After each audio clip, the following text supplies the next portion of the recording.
বন্ধুরা, আজকে তোমাদের এঁচোড়ের রান্না করে দেখাচ্ছি। এঁচোড়টাকে একটু সেদ্ধ করে হলুদ দিয়ে একটু নুন দিয়ে সেদ্ধ করে নিয়েছি। এই আলুটা আছে, আলুটাকে আমি পুরো তেল দিয়ে ভেজে নিচ্ছি।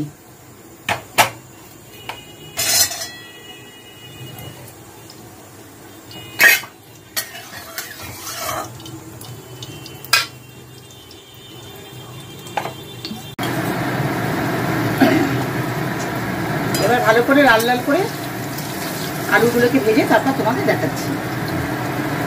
আলুটা লাল করে ভেজে তুলে রেখেছি। এবার কড়াইতে তেজপাতা আর একটু জিরে ফোড়ন দিলাম।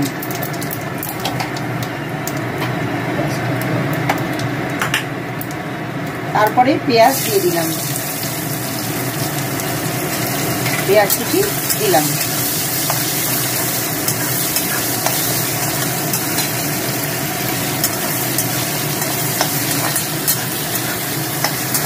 এখানে আদা বাটা, কাঁচা লঙ্কা আর রসুন আছে, এটা পেঁয়াজের মধ্যে দিয়ে দিলাম।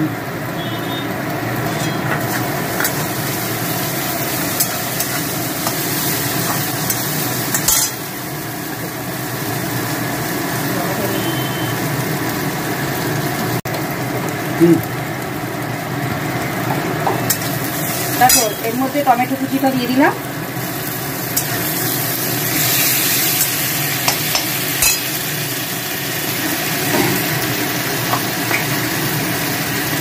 কাশ্মীরি লঙ্কার গুঁড়ো,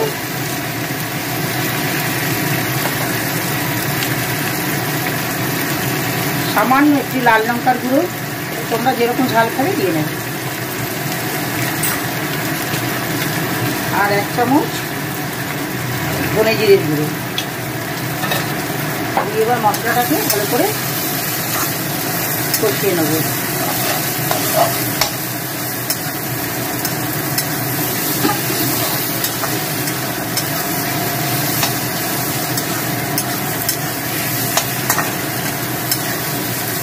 এবার আলুগুলো দিয়ে দিলাম।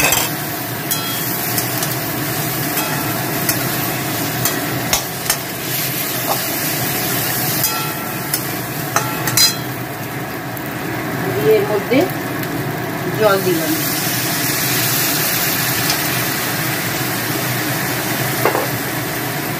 তারপরে 1 চামচ হলুদের গুঁড়ো দিলাম আর 1 চামচ নুন দিলাম। তোমরা দিয়ে নেবে পরিমাণ মতো, নুনটা যে লাগবে দিয়ে নেবে। এবার মশলাটাকে কষিয়ে আসছি, তোমাদের দেখাচ্ছি। মশলা কষানো হয়ে গেছে। এবারে এই সেদ্ধ করা এঁচোড়টা দিয়ে দিচ্ছি।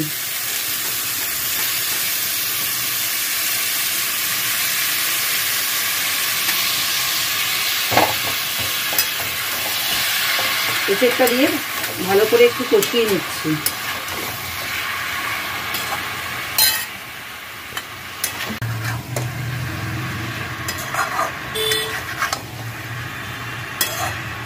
এবার এর মধ্যে জল দিচ্ছি।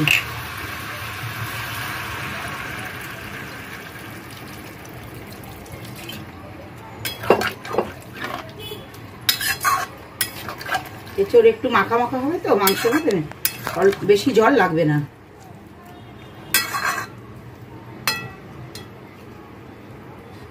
ব্যাস, এবার এটাকে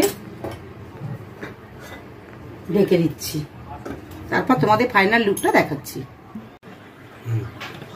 এবার ঘি, গরম মশলা, একটুখানি গরম মশলার গুঁড়ো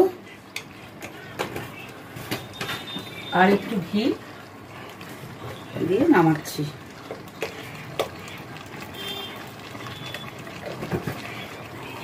আমি কিন্তু সামান্য একটু আখের গুড় দিয়েছি, দেখানো হয়নি। তোমরা চিনি খেলে দেবে, একটু মিষ্টি অল্প করে না দিলে তো টেস্ট আসবে না। দিলে দিতেও পারো, না দিলে নাও দিতে পারো। এবার তোমাদের নামিয়ে দেখাচ্ছি।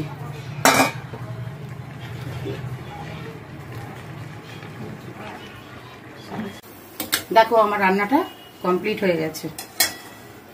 বন্ধুরা, পারলে একটু লাইক করো, শেয়ার করো, সাবস্ক্রাইব করতে ভুলো না। টাটা।